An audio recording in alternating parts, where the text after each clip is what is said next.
বিরাদার বাবা ভাই সঙ্গে সঙ্গে দুটি সন্তানকে নিয়ে চলে গেলেন খিমার ভিতরে। কোনো পানি ছিল না, বাচ্চাদেরকে গোসল দেবে এমনি কোনো ব্যবস্থা নাই, উজু করাবে সেটারও পানি নাই।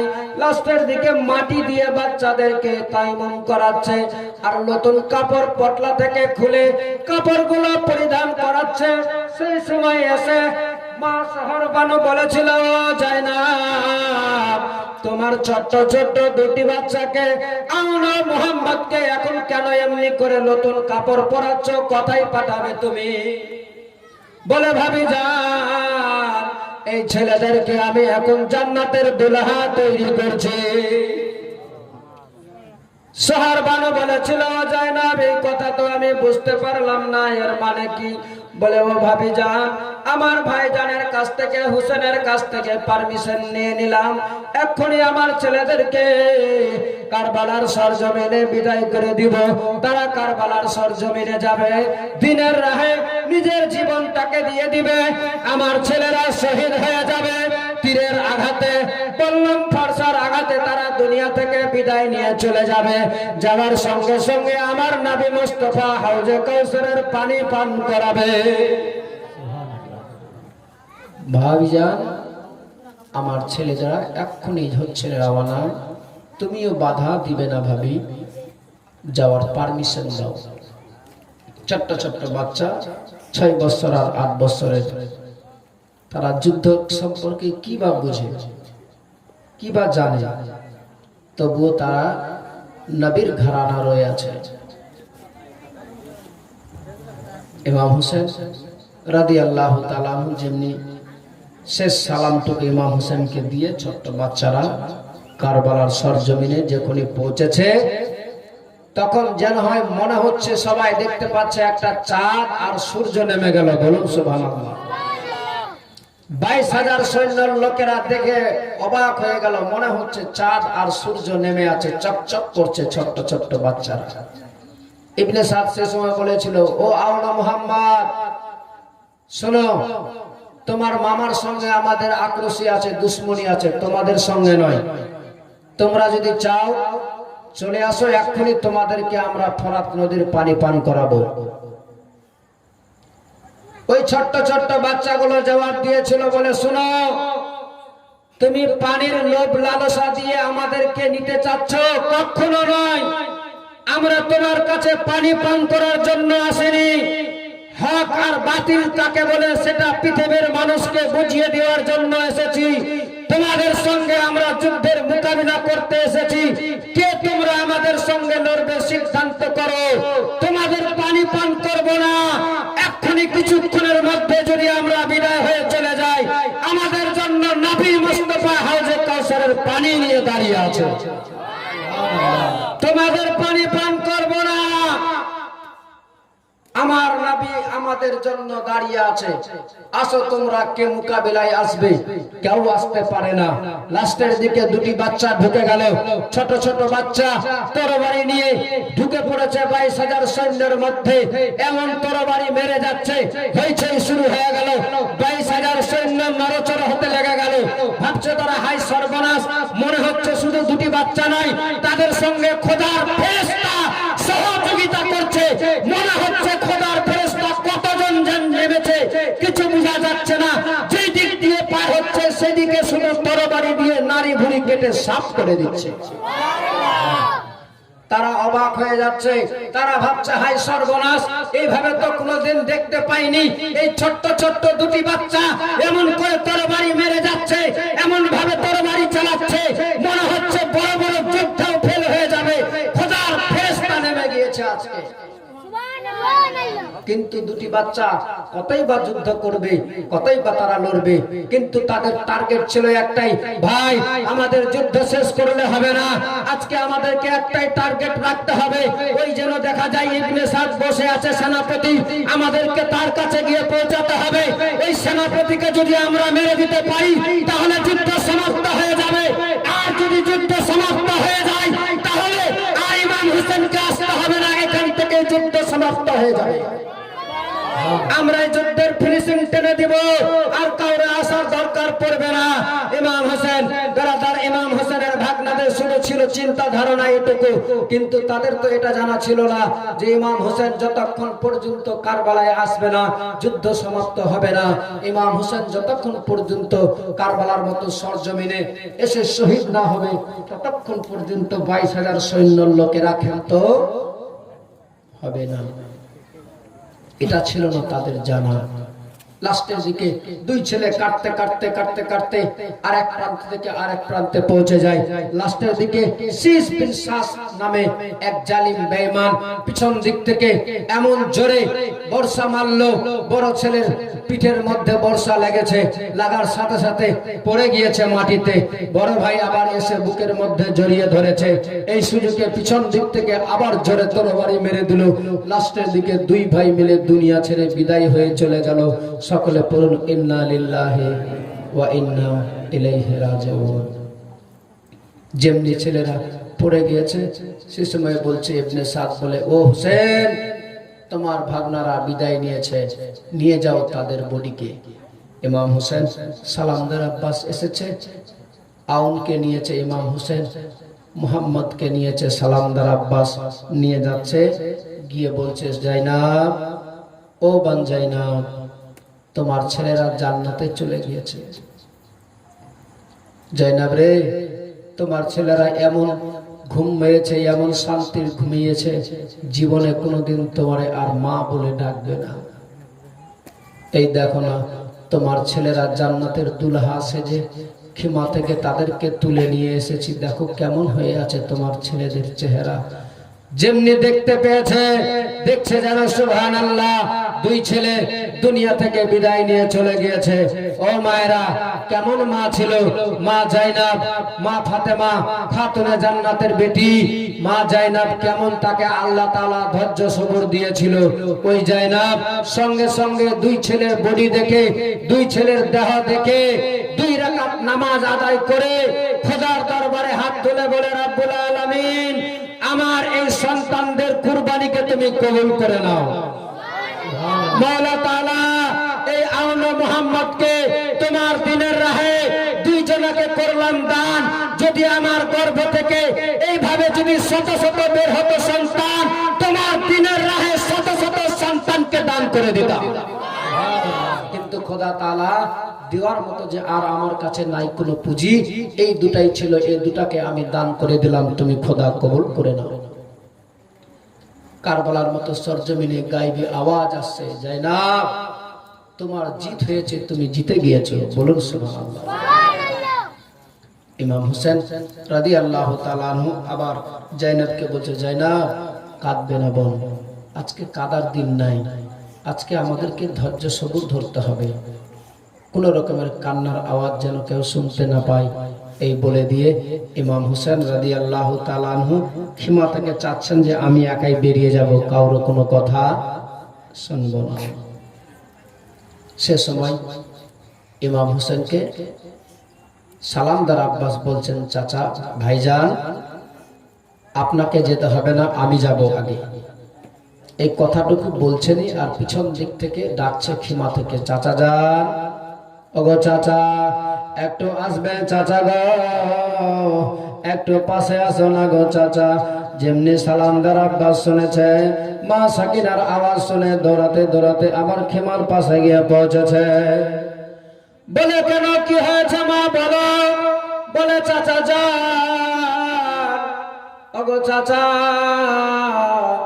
পিপোসার জ্বালা সহ্য করতে পারি না গো চাচা গো, বারবার করে কলেজাটা শুকিয়ে যাচ্ছে, একটু পানি পাবো না আমরা, আমাদের জন্য কি পানির ব্যবস্থা হবে না?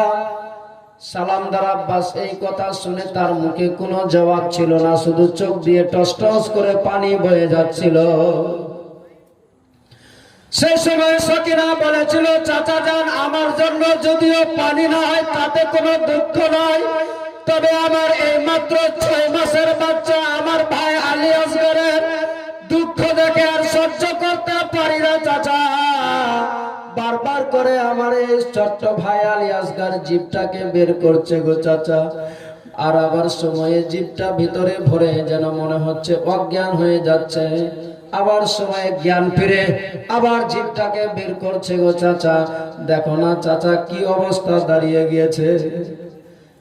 ও চাচা, যার চেহারাটা পূর্ণিমার চাঁদের থেকেও বেশি চকচক করতো, দেখো চাচা আজকে তার বডিটা পাথরের মতো কালো হয়ে গিয়েছে। ও গো চাচা, একটু পানির ব্যবস্থা করে দাও না চাচা গো। আজ যদি একটু পানি না পাই চাচা, তাহলে আমার ভাই হয়তো দুনিয়া থেকে বিদায় নিবে। ওগো চাচা, সময় আবার হিচকি উঠে যাচ্ছে, সময় আবার চোখ খুলে তাকাচ্ছে, আবার জিভ বের করে দিচ্ছে।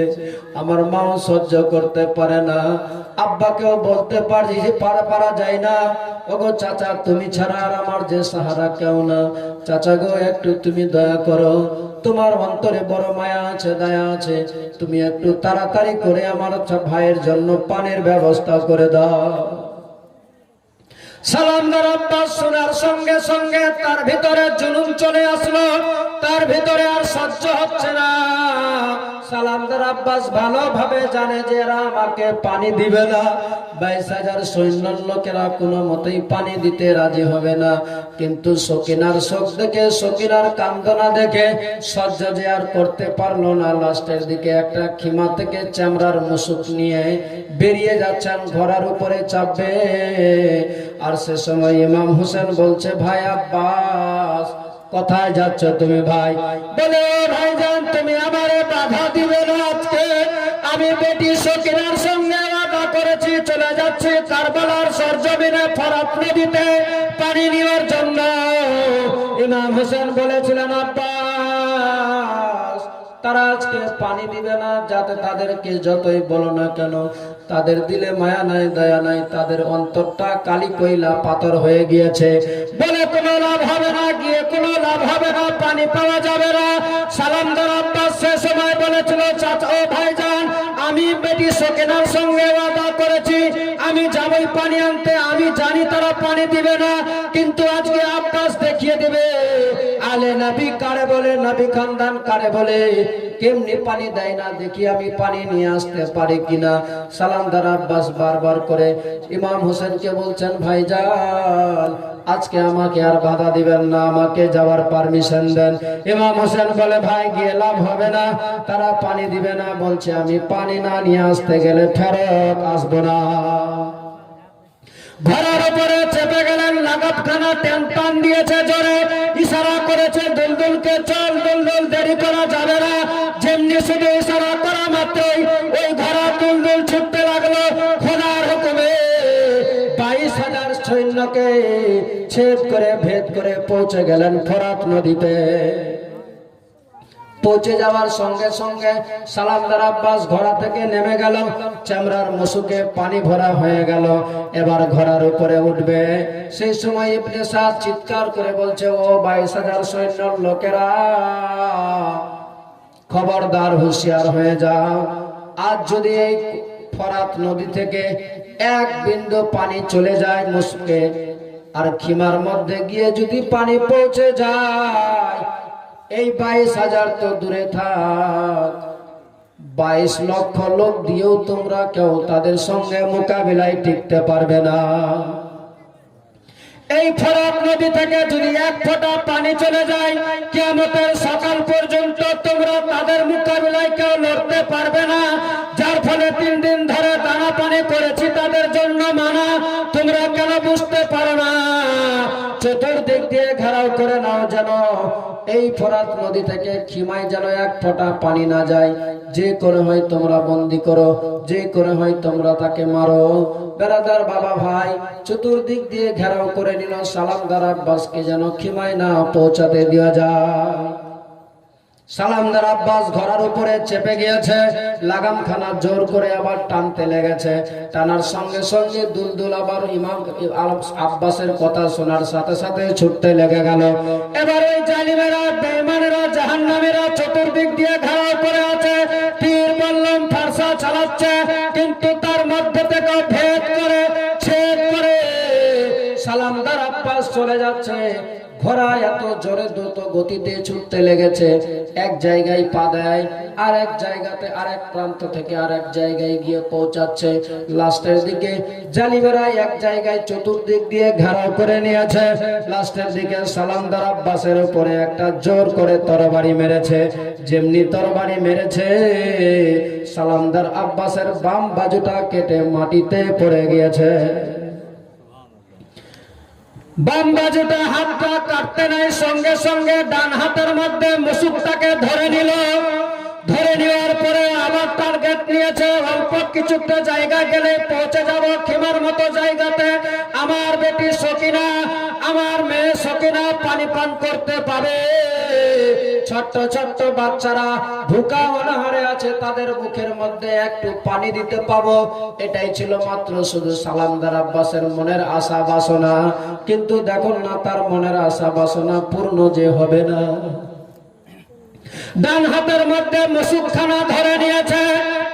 আবার জালিমেরা বেঈমানেরা ডান হাতের মধ্যে জোরে তরবারি চালালো, এমন জোরে তরবারি মেরেছে গো, মারার সঙ্গে সঙ্গে ডান হাতখানা কেটে গেল।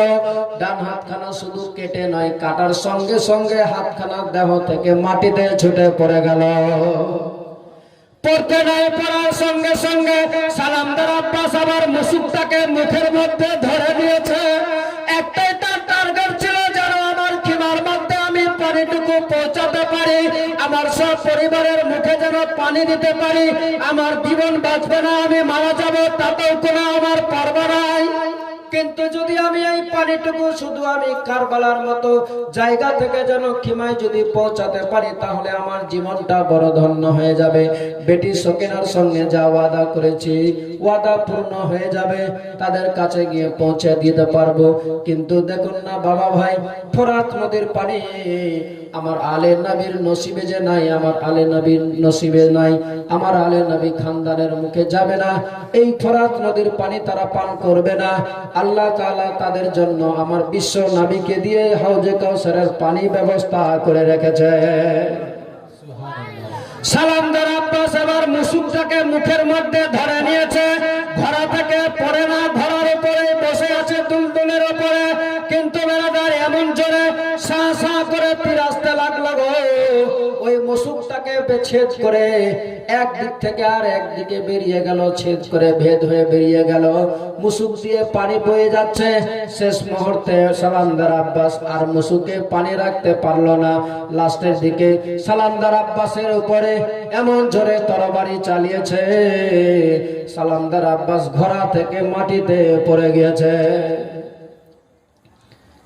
খবর নাও চাচা ভাইজান হোসেন, ও ভাই আমি আর বাঁচবো না গো, একটু আমার খবর নাও ভাই। ইমাম হোসেন সঙ্গে সঙ্গে চলে আসলেন, বলে ভাই রে, আমি তোমারে আগেই বলেছিলাম তুমি যাবে না, তুমি আজকে তোমার যা অবস্থা হয়েছে, এখন আমার কোমর ভেঙে গেল। তুমি ছিলে মানে তোমার হাতে ইসলামের ঝান্ডা দিতাম আমি, তুমি এখন চলে গেলে আমি বড় একা হয়ে গেলাম। ও আব্বাস, আমি তোমারে আগে নিষেধ করেছিলাম তুমি যাবে না, তারা পানি দিবে না, তারা কোনো কথা মানবে না, বুঝবে না, কিন্তু তুমি আমার কথা শুনলে না। সালামদার আব্বাস বলে ভাইজান, তো আপনার কথা তো শুনতাম বটে, কিন্তু বেটি সকিনার কথা শুনে সহ্য হলো না, অন্তরে কলেজা ফেটে যাচ্ছিল আলী আসগারের চেহারা দেখে।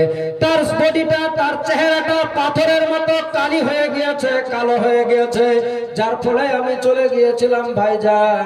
তবে আমি তো আর পানি নিয়ে আসতে পারলাম না, আমার বেটি সকিনার সঙ্গে ওয়াদা করেছিলাম, ও ভাই একটু সকিনাকে আমার সামনে ডেকে দিবে। সকিনাকে ডাকা হলো, সামনে চলে আসলো। সালামদার আব্বাস বলে মা, আমি তোমার সঙ্গে ওয়াদা করেছিলাম মা, আর আজকে আমি পানি পান করাতে পারলাম না মারে, তুমি আমারে করে দাও ক্ষমা। ওই 7 বছরের মেয়ে সকিনা সেই সময় বলেছিল, চাচা গো, যে পানির জন্য চাচা তুমি নিজের জীবন দিয়ে দিলে চাচা, আজ আমি ওয়াদা করে বলছি আল্লাহর কসম করে, আমি জীবনে আর কোনোদিন সকিনা পানি চাইব না। জোরে বলেন কেমন ছিল? বলছে চাচা যেই পানির জন্য তোমাকে জীবন দিতে হলো, আমি সকিনা আর জীবনে কোনোদিন পানি চাইব না। সালামদার আব্বাস সঙ্গে সঙ্গে চোখ বন্ধ করে নিলেন, তিনিও চিরতরে সারা জীবনের মতো বিদায় হয়ে চলে গেলেন।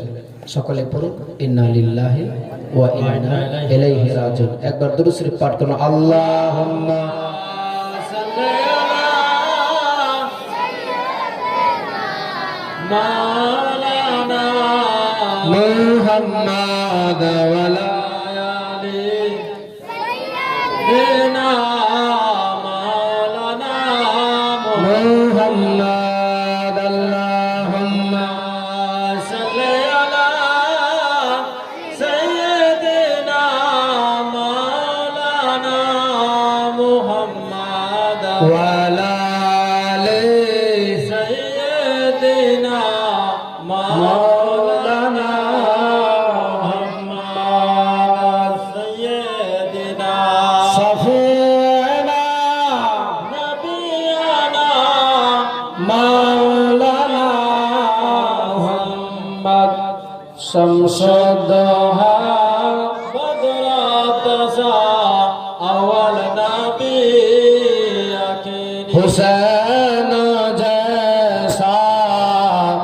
शहीद आजम अभी मेरा सर कटा नहीं है, छिदा है बाजू